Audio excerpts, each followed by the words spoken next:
For your benefit, we're just moving to the second slide in the briefing deck that Louise would have sent you. Good morning, everybody. Welcome to our 2015 TMT Predictions briefing session. It's great to have you all here, and particularly this early in the new year. This is our 12th or 13th year now in terms of producing these reports. I'll just quickly touch on the methodology. We use a range of sources to actually produce this report, both a combination of research that Deloitte does, insights from our 15,000 practitioners globally, and also other third parties as well. I do encourage you, when you're looking at the report, to also look at the footnotes. There's a wealth of information that goes beyond just the written word in the main part of in the body of the report, and there's some really interesting insights that can be gained from the footnotes.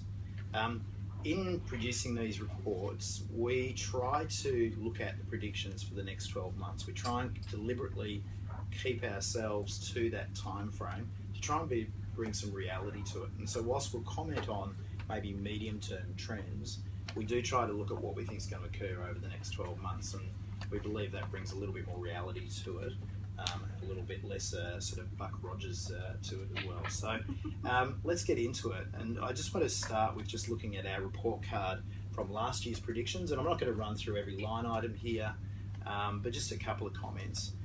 Last year we spoke about wearables beginning to really gain traction, and certainly in the areas of smartwatches and fitness bands, that prediction came true.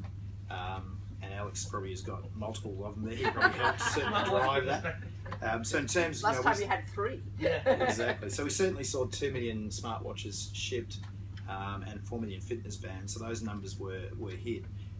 What didn't take off as expected were smart glasses. So instead of around about 4 million as were predicted, we only saw about 40,000 units shipped, and in a large part that can be put down to the fact that the unit price that was shipped out was about $1,500. We were expecting it around about $500.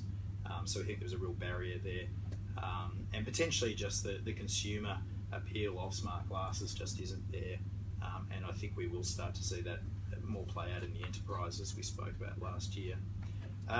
In terms of MOOCs, it was really flat. We didn't see the growth there. We're still seeing people use MOOCs. I think the biggest issue here is that the completion rate for MOOCs still remains, or the incompletion rate still remains high at 87%. So in our stats last year, we were looking at completed MOOCs, or the massive open online courses, and we're still just seeing the actual completion of those courses still not sort of rising. Just a question on this: is this vendor research you're talking about, or is it end user research?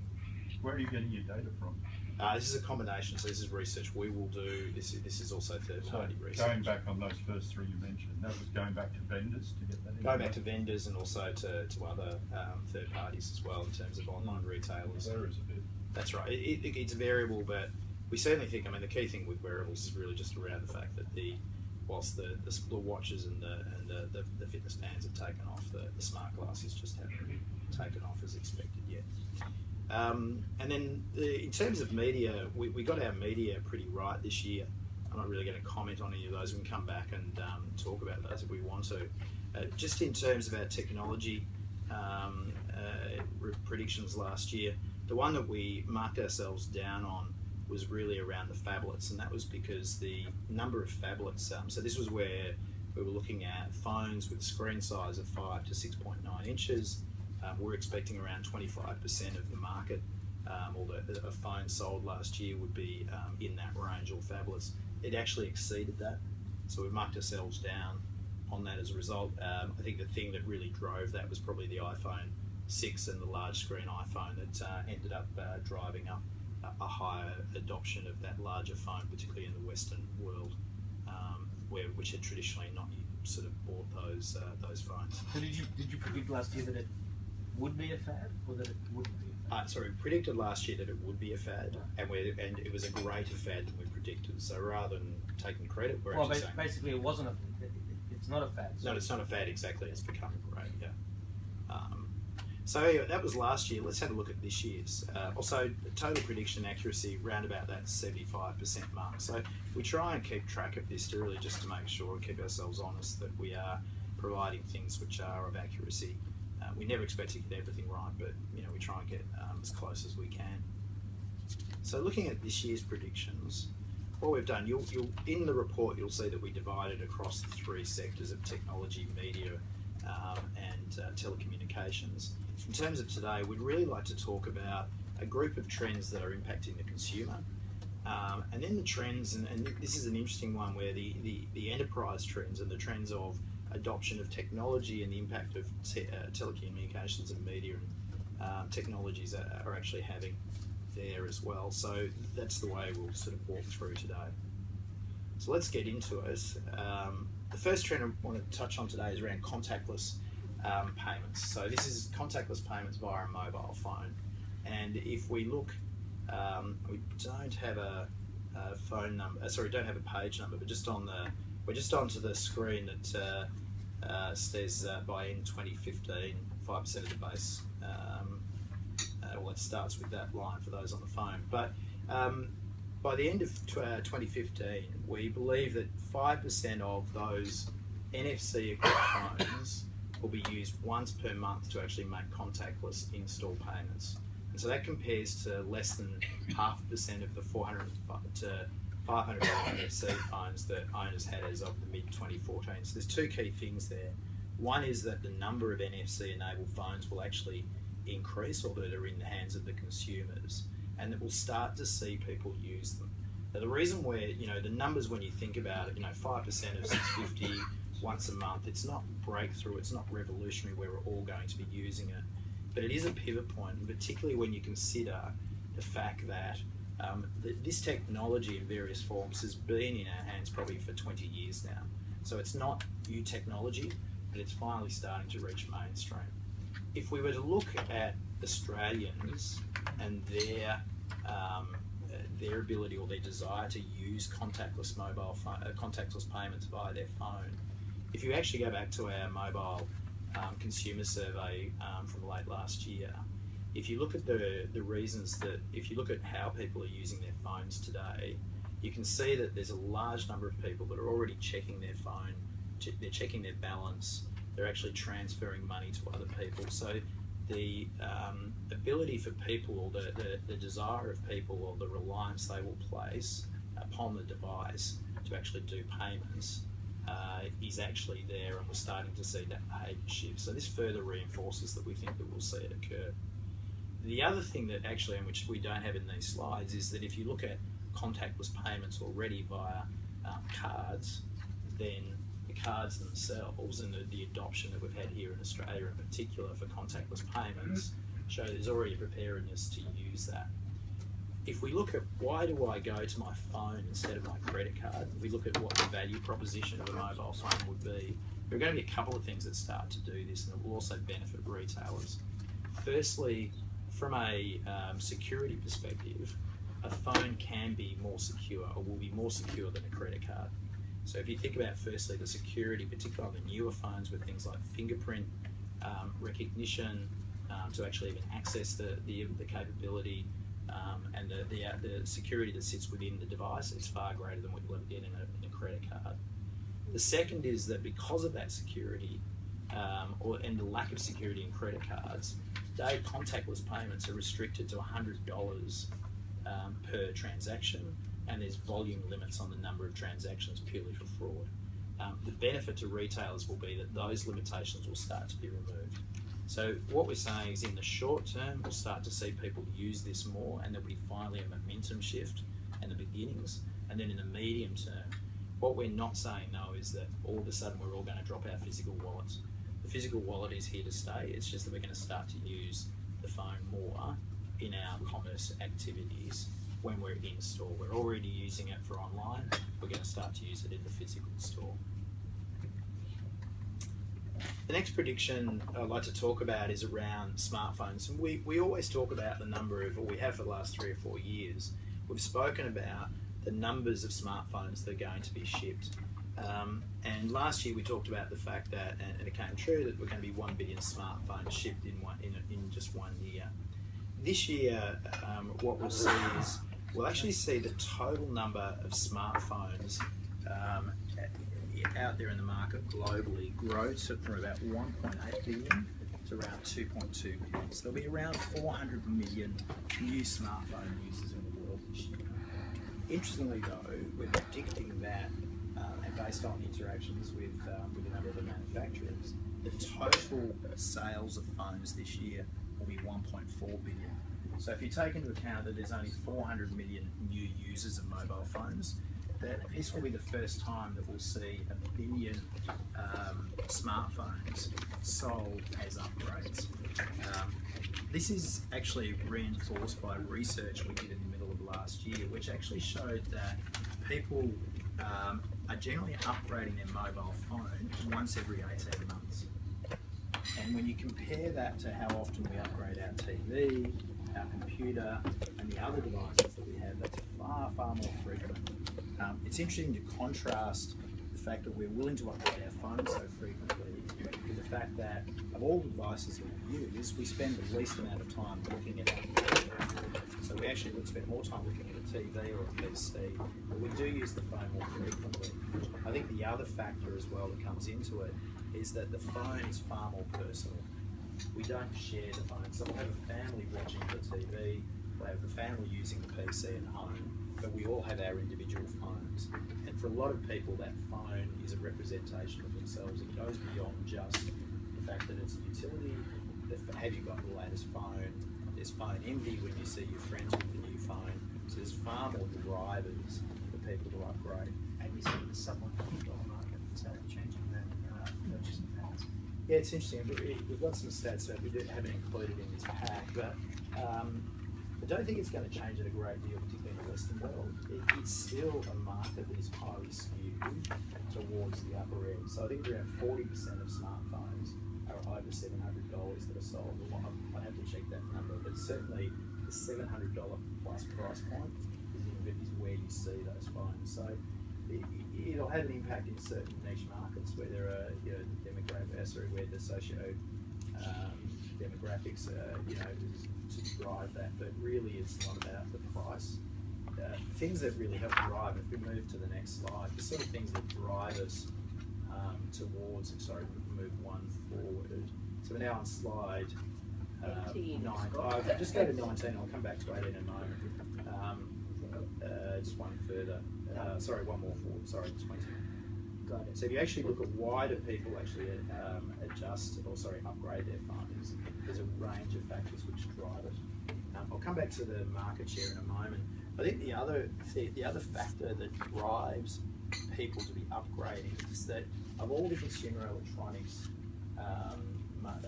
devices, smartphones are by far and away the largest in volume.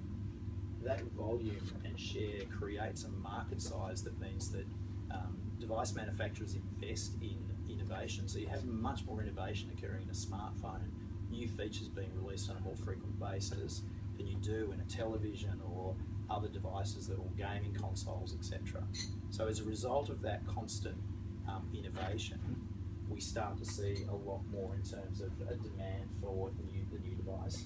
The other thing as well is that the cohort of functionality, if you like, that lives in a smartphone actually interplays with each other and drives that. So a better camera requires you to have better processors, requires you to have better storage.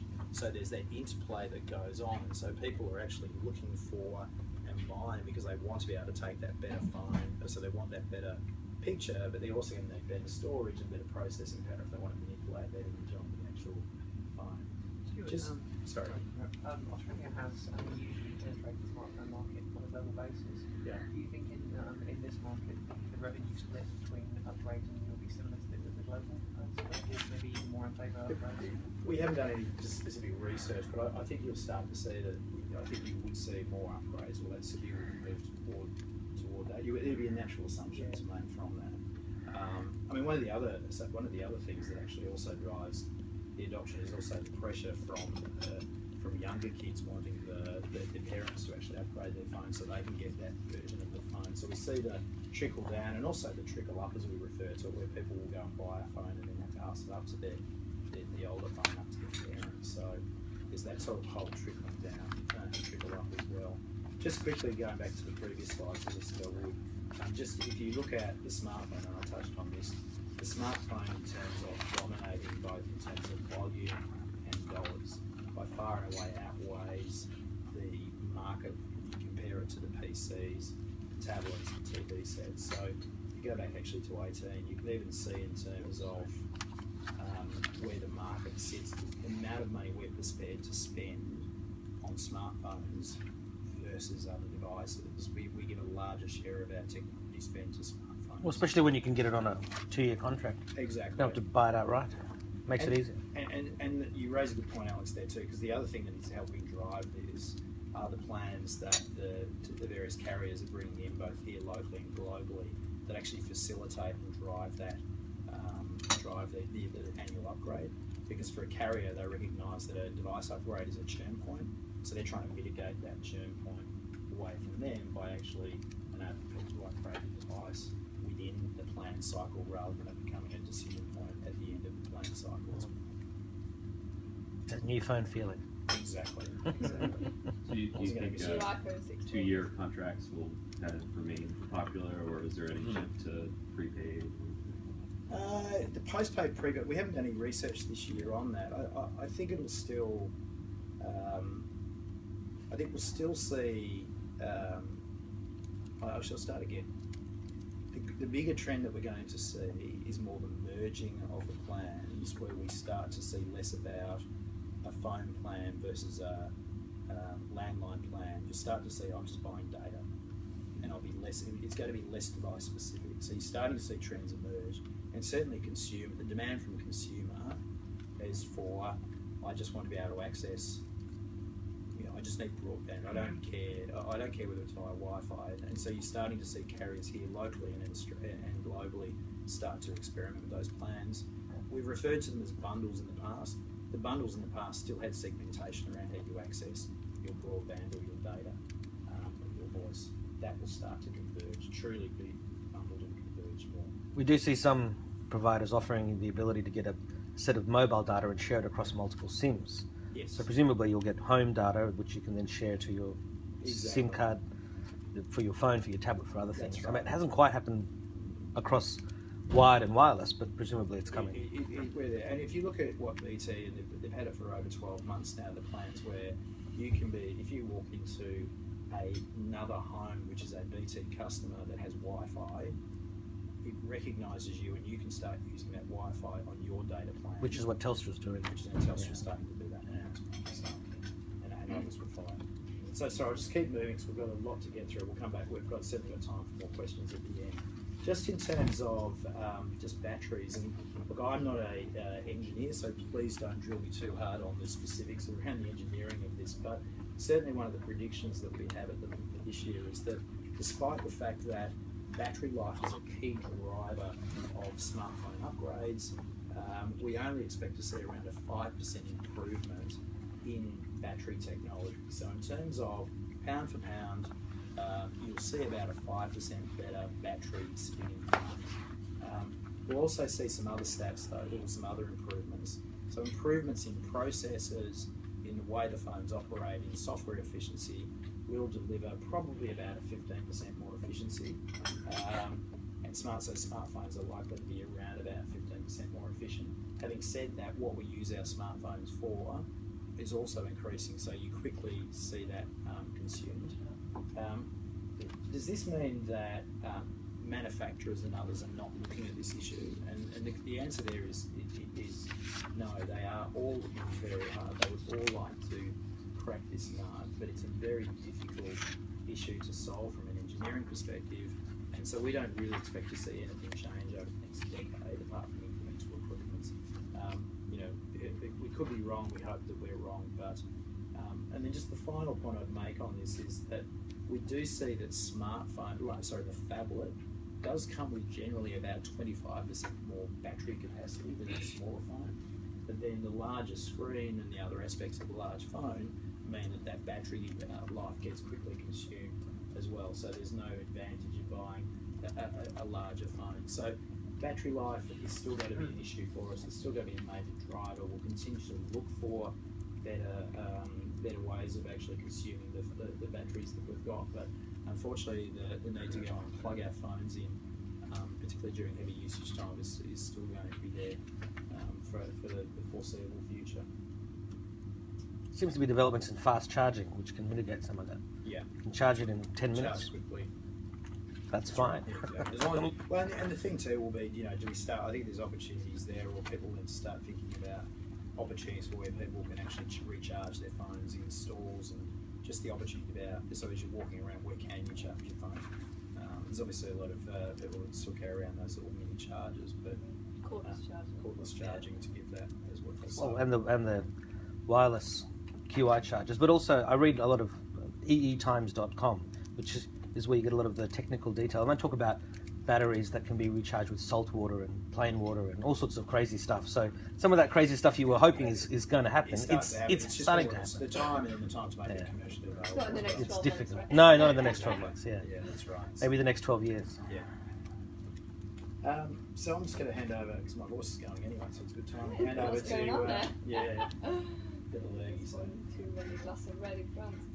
So we're moving on from the engineering into the entertainment side of things, and I'm going to talk to you a little bit about short form video, which has been hailed as the disruptor of the TV, with some pretty eye-watering stats of what's going on, particularly on YouTube and other platforms, with video stars amassing views that run into the billions, and style. And globally, the top 100 YouTube channels generate over 10 billion views a month. In Australia, we have over 6 million YouTube users who watch or consume over 200 million views a month. And so this looks on the face of it as if it's something, a short form web-based video is going to be something that's really going to challenge traditional TV. But what we're predicting here, and certainly in the next 12 months, is that whilst its success should be respected and absolutely should play part of the overall media landscape, it needs to be put in context, and I just wanted to talk to you a little bit about how we're seeing that context play out. So if we look at the reality of the stats, and I know I'm preaching to the converted here, people who know about these kind of stats, but one of the things that we have been just doing a little bit of maths on is the difference between views and viewers. And so online views, which average 4 minutes, but frankly can be just a moment that you click into a video, is also aggregated to the amount of time that a video has been seen over the whole of time, forever, that it's existed. And that video could be in the background, it could be under the line, and we don't know whether it's actually being watched. So we've estimated that up to 10 billion hours of video content is viewed on the web, but not actually watched. And there's no standards, there's no measurement, it's a kind of fairly unregulated, if that's the right word, activity at the moment. Viewers, by contrast, of course, this is a very, very important thing to the TV industry and the ad industry. There's $2 billion a year spent on measurement, actually measuring this. And viewers are people who are watching a program either live or within 7 days and actually sitting down and watching it. So whilst there are 10 billion hours on the top 100 YouTube channels, there are approximately 360 billion hours of long-form video content consumed globally per month. And most of that's live, so some of it's near out, but most of it's live. So you can see the difference in the time that we're actually spending. Sorry, stay on that one. The other one? Yep, because I was just going to talk about the monetization, because the monetization is very different as well. So short form video, as we know, is difficult to monetize. You can't really put an ad break in the middle of a very short video. So it's kind of pre and post roll and associated adverts. And so we see the short form ad market for video being about $5 billion globally, whilst the TV advertising market is going to be $200 billion globally in 2015. And when you add in then TV subscriptions, we see another $200 billion of TV subscriptions, and those short form subscriptions being negligent. You can see the orders of magnitude of difference between the two. So if we just take a practical example of that, if we look at Gangnam Style and Psy, if we contrast, actually we've got Gangnam Style in this one, we contrast Psy's Gangnam Style music video and the old favourite CSI, which I'm sure we've all watched. You know, Gangnam Style in all markets, all-time views is $2.1 billion. 2.1 billion views. And we would have seen last year the issues and the challenges there were with it breaking the internet allegedly, or you know, YouTube not being able to actually measure that number of views. And in contrast, CSI has 17 million live viewers per hour, and you can see there 35 million-ish of each episode when it's syndicated around the world, so it's VOD watching. And that looks like quite a big difference, but on the assumption that each Gangnam view that's watched is the full 4 minutes, which is very generous, because it probably isn't, the total watching time for that whole Gangnam watch stat is 144 million hours, and just 4 one-hour traditional CSI episodes in the US alone get you that total time. So whilst the world's spent a lot of time watching Gangnam Style, we're spending a huge amount more time watching traditional TV, so TV continues to get more attention. And what's produced and consumed, sorry, I can stay on that previous one, produced and consumed in the media is very different. So short form has some very, very different characteristics to it. So it's about music, it's about how-to video, you know, how do you go about doing something. It's about video gameplay, so we've all seen the videos, you know, the way where there's an actual gameplay and there's a voice over the top, some of it comedy, so I'm telling you how to play the video. Unboxing, which is an extraordinary thing, but basically opening products and opening toys and showing them. Movie trailers and entertainment news. So very kind of, you know, it's sort of low quality, short burst. We use it for distraction. We use it for grazing. We use it for Cats. short periods. Pardon? Cats. Cats, yes, cats. And this, like, one of the most watched videos on YouTube that I was looking at last night was a kid biting another kid's finger, which is Charlie. anyway. Long form TV, as we know, is all about sport, about drama, about family, about reality and soaps. So very different types of content, much higher quality, appointment to view, tolerance for ad breaks, just a different style of entertainment. Very different production processes, very different costs. So it's just a different part of the industry. As I said at the beginning, I think it's one that we need to respect, we need to keep our eye on it, we need to watch how it's going, but it's not something that is going to replace long-form TV. And we would see that here as well. So there's popularity of YouTube stars, there's some of the Australian players like Fluffy Jet or Veritasium have decent following, but you know, watching TV rather than short-form video, is this one? Cool. Yeah. That continues to be a much more popular thing to be doing here in terms of the amount of time we spend there. Monetization of the short-form video sector here, whilst you know, a decent revenue stream for YouTube, it's still a small proportion of the overall ad revenues for the country, and that content production industry for the web is still very nascent here, and so we don't see any change here. In fact, if anything, we are followers in this rather than leaders. What are the trends? How is the both the time spent viewing and the advertising trending in the various categories? So the time spent viewing is going up, right? So it is trending in that direction. I'd say it's certainly trending in this country. The time spent viewing is going up, but it's because it's such a small proportion of the overall time that we're spending viewing. It doesn't really make much of a difference, but it's definitely trending up. But I haven't got any stats specifically on last year, but we could go back and have a look at that. That would be useful. And so, ironically, and say that in order to monetize some of that content, what we're seeing is some of the online video stars, so like Zoella, which I'm sure you've all seen, one of the young women who's on YouTube, is she's one of YouTube's biggest vlogging stars, so the video bloggers, and she's made a name for herself with the highest selling book release of all time in the UK. So she's gone from being somebody that people watch, frankly, having their Christmas lunch, to going shopping, to doing that unboxing, to actually creating a book and a makeup line in her name, which is how she's actually going on to make money. So which takes us into the next prediction, which is also a bit surprising, but more confirmation on the future of traditional media. And so using that example, Zoella's novel, the video blogger, called Girl Online, sold 20 physical copies for every electronic copy that was downloaded in the UK. And so we predict here that 80% of book sales globally will continue to be print books. And we asked ourselves, I was talking about the guys who did all the primary research on this, why is that? And the reason that we think, and there's various things that I'll talk through, but is that e-reader has now been around for 10 years. It's not new, it's not something that is kind of new into the market. And whilst it has certainly cannibalised the print market to some extent. What we're seeing now is a plateauing of downloading of ebook sales in major markets. So, you know, that download of ebooks is something that has been popular. It has taken share from print books, but actually now the print book share is starting to grow again. So it's in there. It's again another important thing in the landscape of media, but we feel that one's certainly in 2015 has plateaued. And it brings us to a couple of interesting phenomena there. That what we're finding is that young readers are still reading in print. They like print. And a couple of studies in the last couple of years have shown that 92% of all 18 to 29-year-olds in the US who are book readers read in print in 2013. And last year, nearly half of the millennials, so the 16 to 34-year-olds, agreed that ebooks will never take the place of real books for me, which is really interesting. And of those of the 16 to 24-year-olds, so slightly younger age group there, 44% of the women strongly preferred real print books, compared with only 20% of men of the same age. So it looks as if, for some reason, that's more popular with the young females than it is with the young males.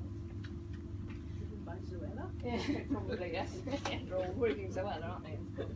So they're all, and they're also describing reading as a passion. So in the same survey, including music books, movies, and games as the passions of 16 to 34-year-olds, but in that order, with books outstripping games and equaling movies. So it's good. I personally like that. I book about to see books as part of the passion. There are reasons for that. So collectibles are really important. It's a bit like the story we were telling on magazines here in Australia earlier in the year, where the actual, you know, the look, the feel, the smell, the fashion, the collectible, the need to have full bookshelves are factors that people are citing in terms of their desire to have books. And being seen with the right book is a driver for purchases. So the cover's really important. So being seen with, you know, the right cover, a nice cover, a cool cover, is a driver. As is the need to study and learn. And so we had a look at the importance of physical books when it comes to information retention, and there's just starting to be some studies done on this. And the suggestion is that physical books are actually superior when it comes to information retention, when it comes to longer pieces of information that 28 pages or more, where you actually have to sit down and study and learn. Of course, the younger generations tend to be the ones who are doing more of that kind of studying.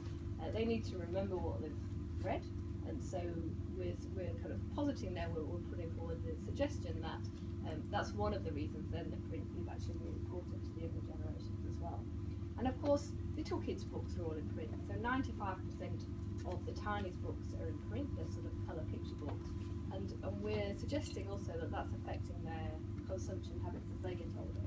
So with traditional TV or newspapers, what we find is that people do that when they're young. In their homes, they tend to do it when they're older, and we're saying possibly it's the same for books. So all good news for the books, although not necessarily for the high street bookstore. So online book selling is still... What about libraries? Well.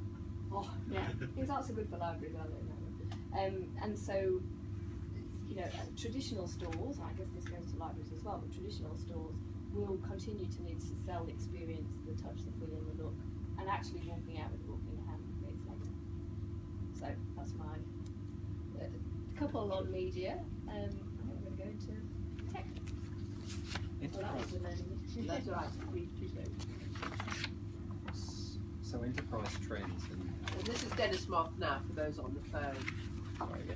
So I'm going to kick off the discussion around enterprise trends, and if you look at the first one, we're really talking about here is who's leading the adoption of technology, and we've termed it for 2015 the enterprisation of IT. So if you're looking at the next slide now to those who are online, we really believe that 2015 will be the inflection point where the pendulum swings back around technology adoption back towards the enterprise in a number of areas.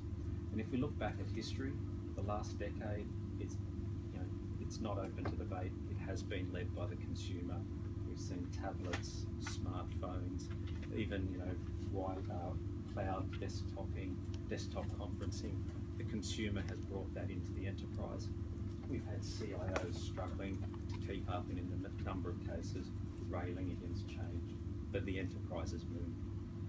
As it'll become clearer as we dig into a number of the upcoming predictions that I'll talk about, though, we're starting to see a number of areas where for a number of reasons like cost, practicality, and sheer usability, in 2015 the enterprise is going to lead the way. So we certainly see the sweet spot for things such as drones, wearables as we referred to in 2014 around smart glasses and the like in the enterprise, 3D printing, really being at that inflection point to the enterprise to lead the way rather than the consumer. And I think the final point on that being is, whilst there will continue to be noise around consumerisation and the impact of consumers on new technologies, we're really starting to see enterprise drive value creation and actually drive those technologies forward to wider use. So as we move on, and you can see we're now on to talking the Internet of Things, and we can't really talk technology without talking the Internet of Things. And our prediction around that is a reminder to us that it is actually about things, not so much about people in 2015. So some stats and some figures around this. 2015 we believe we'll see 1 billion wireless IoT devices shipped, and that's up 60% from 2014, and that'll move us to a base of 2.75 billion wireless IoT devices.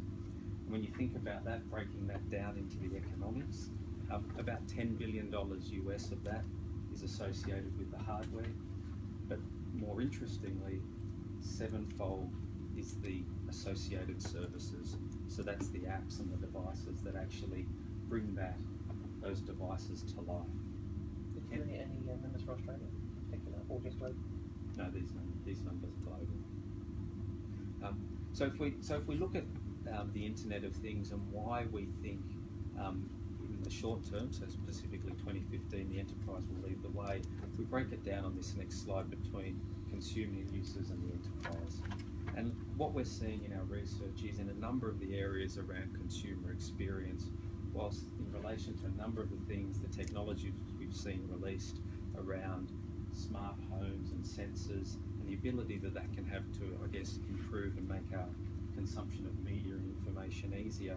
When you start talking about costs and benefits, things such as smart meters in the US, the research shows that approximately $40 a year per household has been saved only by the use of smart metering and Internet of Things devices, whereas for the user, that's a very small payback for the effort required.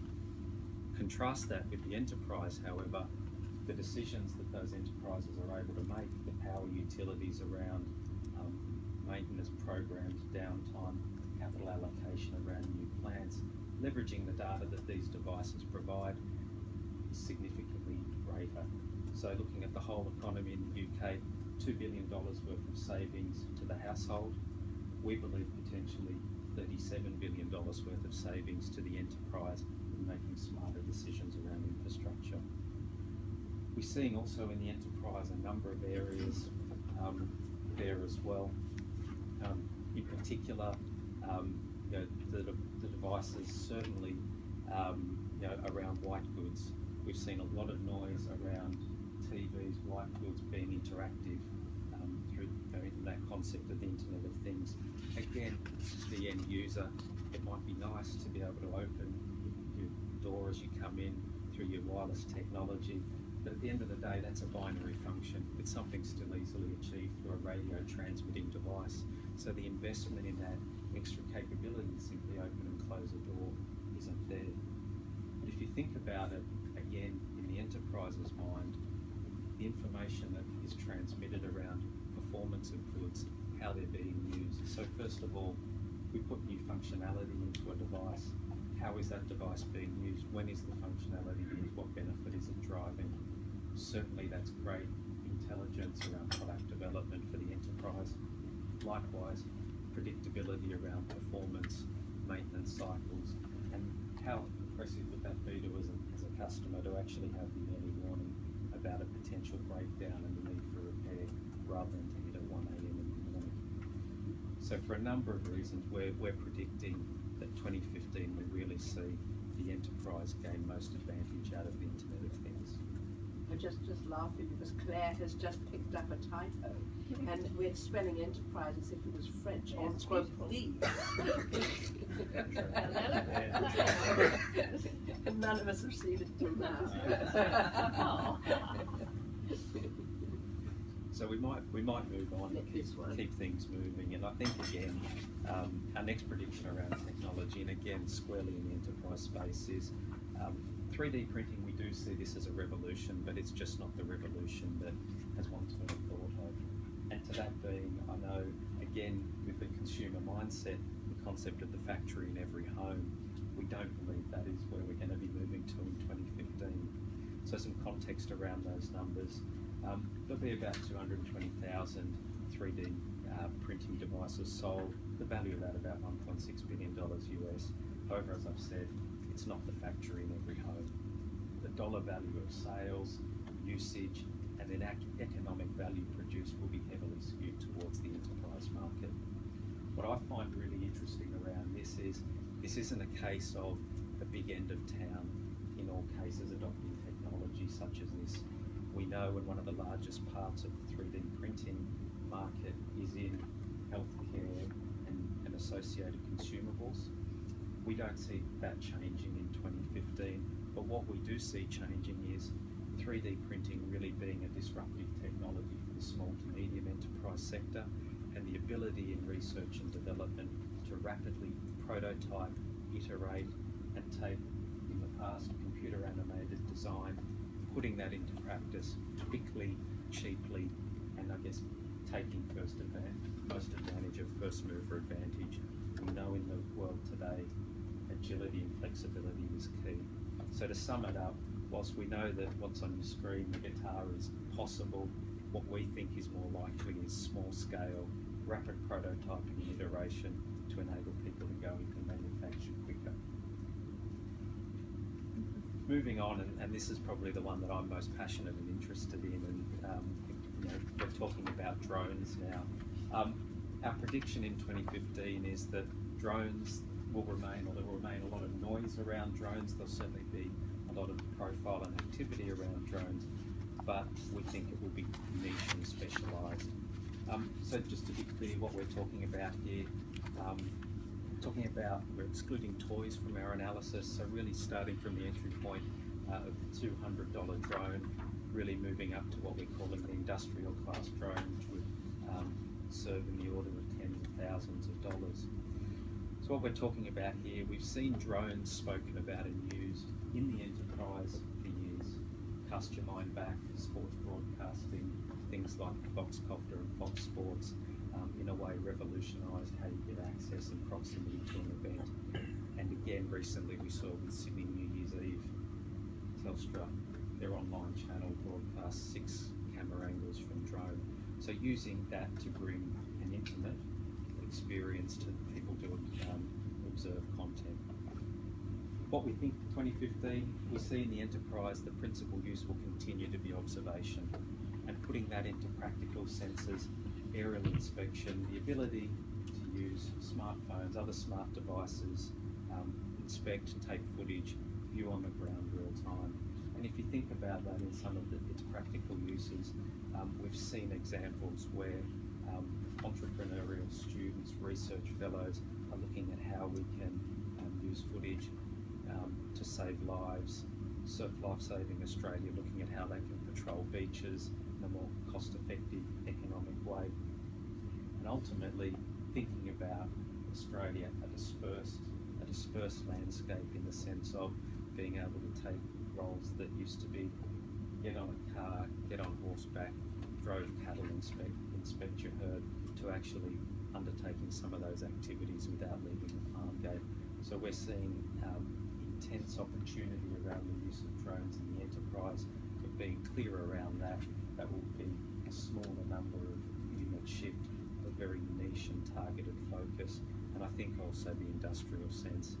Anything that in the past has been cost prohibitive due to the need of helicopters or potentially putting human lives at risk in terms of search and rescue, scaling heights to inspect infrastructure, we see a place for the enterprise picking up the drone and driving that one home. Okay, last one. Finished. Yes, this is where we bring the enterprise and the consumer together. So we just thought this one would be useful to just run through with you, which is about click and collect, which is a European-based prediction from our global researchers. But given the similar developments here in Australia, we just thought it was worth mentioning as part of this suite. And we're predicting here that there will be in Europe 500,000 click and collect locations in 2015, up 20% from the previous year. And so for clarity, that's online purchases picked up from a location that's not in the home. And we think that's, I think it's pretty clear, it's going to become a fundamental part of the omni-channel e-commerce experience around the world. And that e-commerce is important, it drives a lot of other things, including ad revenues, website creation, bandwidth usage. It's an important part of kind of economic growth. And what we've seen, and we continue to see, is that delivery is always the most difficult part of the e-commerce and it's of the online retailing experience. And in the UK alone, in a study that we've done, the direct cost to retailers of failed first-time delivery is over $1 billion a year. So US dollars, that's it. But I thought it was worth mentioning as well. Every time we talk dollars here, we're talking US dollars, just clarity. And so, whilst obviously our e-commerce sector here in Australia is smaller and less mature, the rise of click and collect here indicates that that's going to be a similar scenario in as much as it's going to be an important part of the overall offering. So there are three types of it: in-store, at a locker, and then with kind of third-party locations.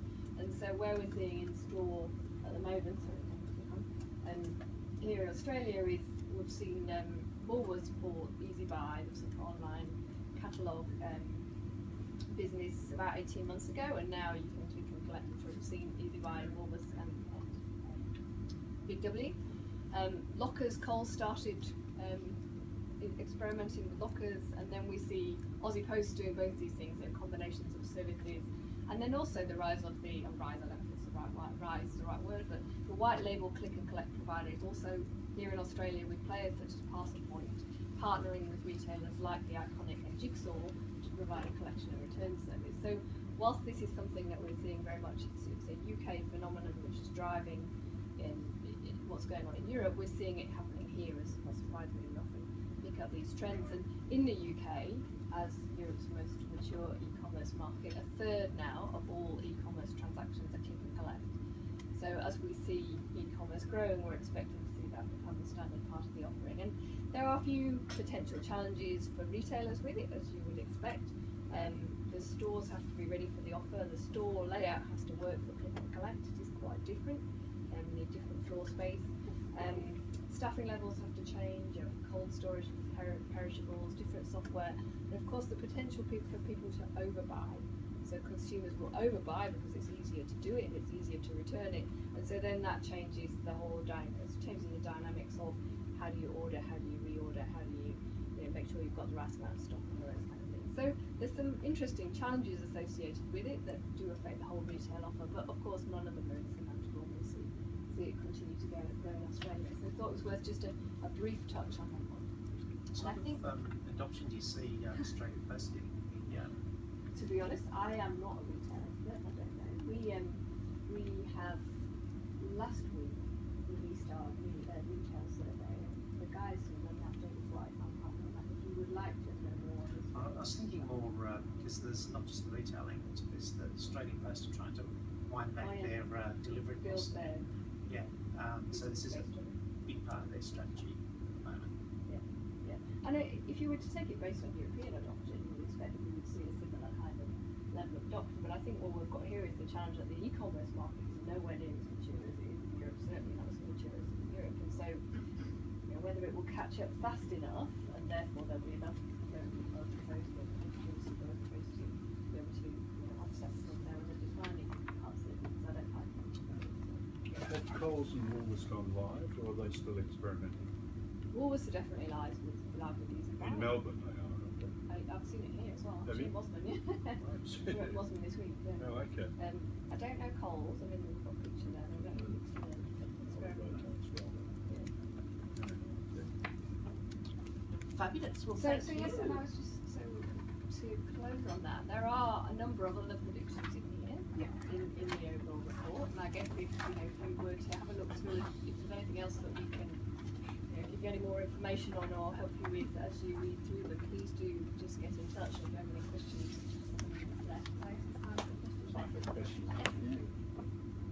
Just one thing in the report, are we talking US dollars or? Yeah, sorry. Right the way through the All report? the way through it. All the way through it. Yes, the exchange rate creates all kinds of challenges. Sometimes. Just on the Internet of Things stuff, I've been kind of looking at the implications from a marketing perspective, and I was curious if you had any thoughts on just what the opportunities of the growth of Internet of Things is for marketers. I think firstly to Dennis's point, I think there is obviously an opportunity to capture both from a product development point of view, but also from a marketing point of view, insights around usage and how do consumers actually interact with products that can then inform marketing decisions. I think one of the really interesting things is that if you look at the use cases, and we were just talking about this before, if you look at the use cases that have been developed around the Internet of Things so far, it's very easy to find use cases for efficiency savings. The use case for revenue generation is something that there aren't a lot of, and a US firm is actually trying to work with some of the larger organisations over there to try and have a think tank around what's the actual opportunity to generate more revenue here. We see that as being a pivotal question in terms of how far IoT gets invested in. I think we'll continue to see growth where it's still that machine-to-machine that's been there. But in terms of things like smart cities and some of the bigger investments required, there's still that case that it's hard. It's always much harder to get a business case for efficiency up than it is to get a revenue generation business case up. So I think over the next 12 months, there's going to be a lot of thinking done around what's the opportunity for people to grow their revenue base through IoT. And so it's a good question in terms of then what the market opportunities are. And then the prototyping is really important because revenue cases are only believable if they've got some evidence base. And I think that's always one of the challenges with this kind of thing is you can basically say it's going to be anything. And so prototyping and testing is going to be a really important factor in this year's kind of think tank, which we're no doubt not the only one working on, as we try and prove some of those potential upsides. I guess the data created by all these things will be a big part of it, but do you see that as you're saying the enterprise is kind of driving this now? Is there going to be enough data to generate some revenue, that kind of stuff? I think it's a good question. I don't think data itself will generate the revenue. Yeah. I think it's the insights that we gain from the data that will generate will provide the revenue opportunities. The other thing I'd quickly add too is that part of the challenge with a lot of the business cases around IoT at the moment, again for the more significant opportunities, they often cut across a supply chain or a value chain. So if you looked at smart cities, for example, there's no doubt it's very easy to see what the case for IoT is. You've got multiple parts of a jurisdiction for that smart city needing to come together, agree the business case, and then agree the investment that needs to be made relative to other investments they could be making. So it's not to say it won't happen, it's just that it's interesting that the dynamics around investment in this still will need to be smooth to really then drive the IoT adoption beyond what we're talking about here.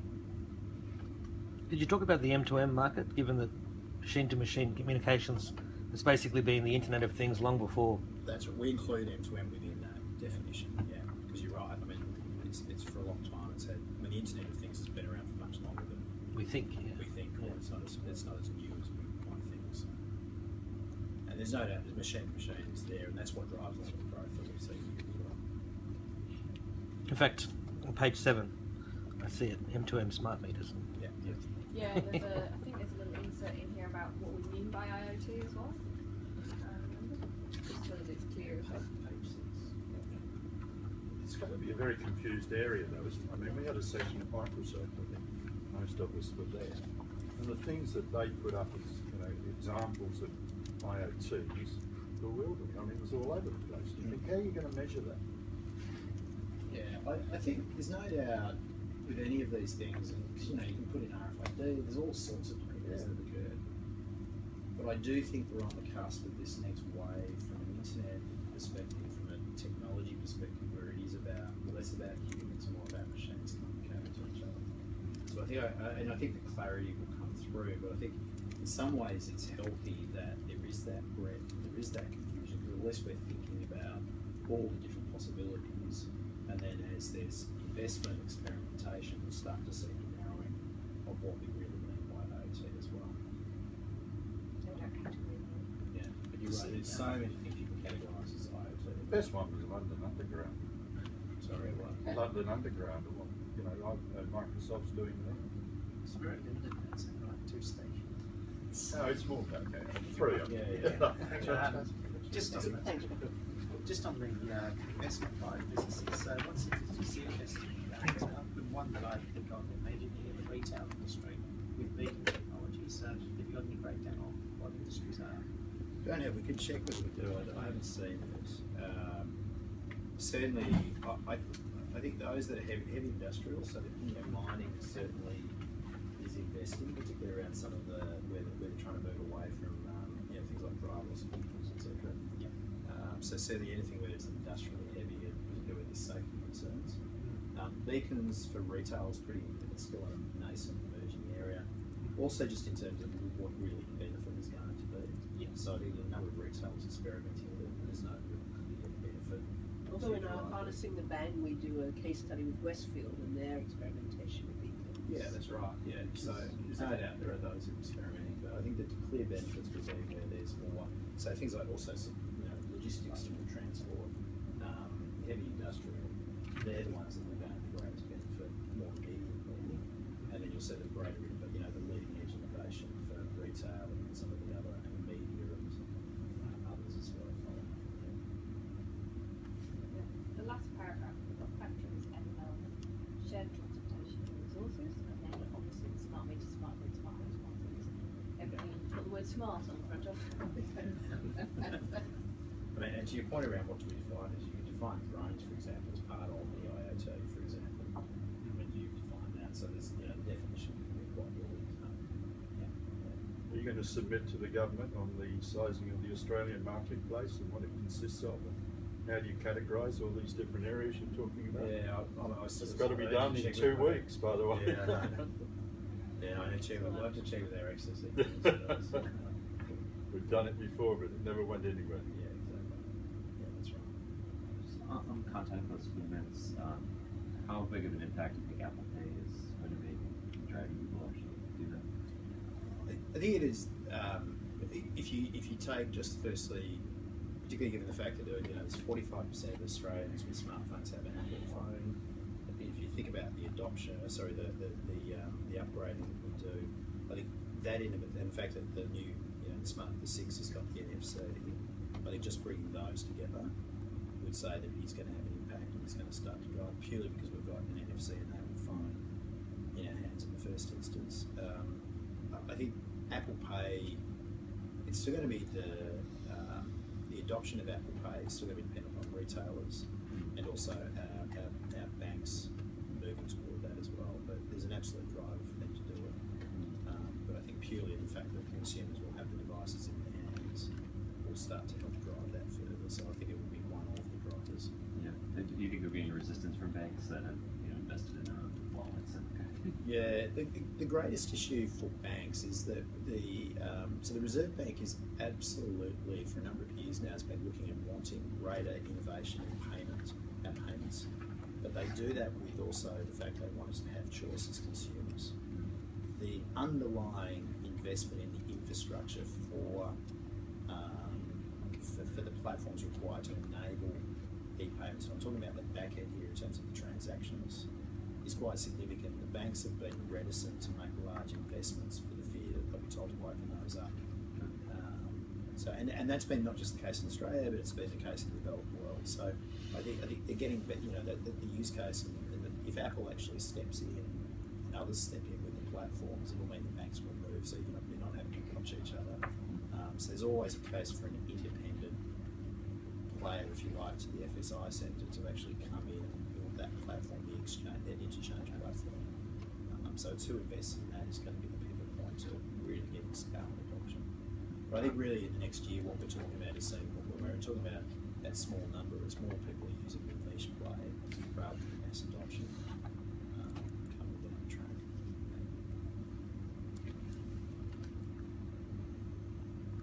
Can I ask a quick question about slide 23? Yeah. Is this a common statistic that the brand comes so low on the list of the ways in which people decide to purchase a smartphone? It's 13% apparently are driven by brand as a choice. Yeah. I think it's. Is that normal? Or? Not, I mean, you mean within across mobile? Yeah, global, yeah, or, yeah.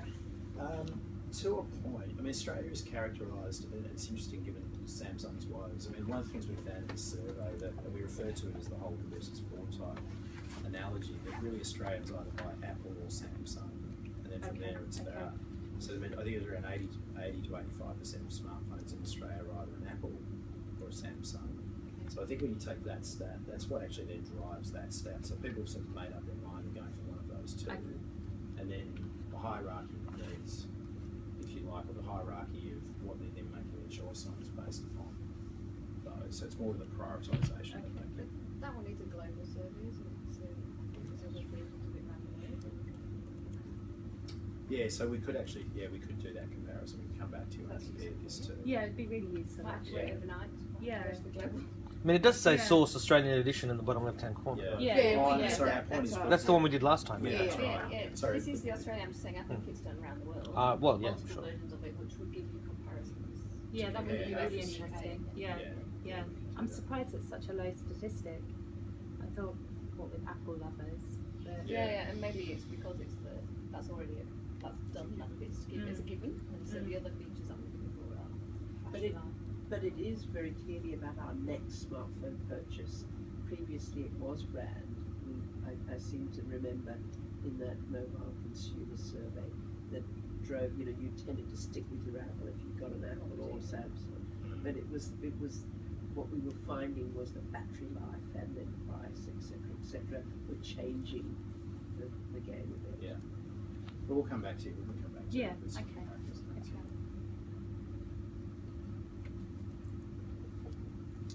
Any questions from you, Bev, on the phone? Are you still with us?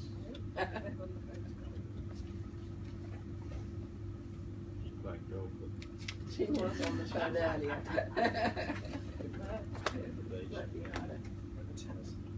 Guys, if there aren't any other questions, thank you very much for Thank you for going coming. through Sure. such Thank an you for coming, amazing amount of material so quickly.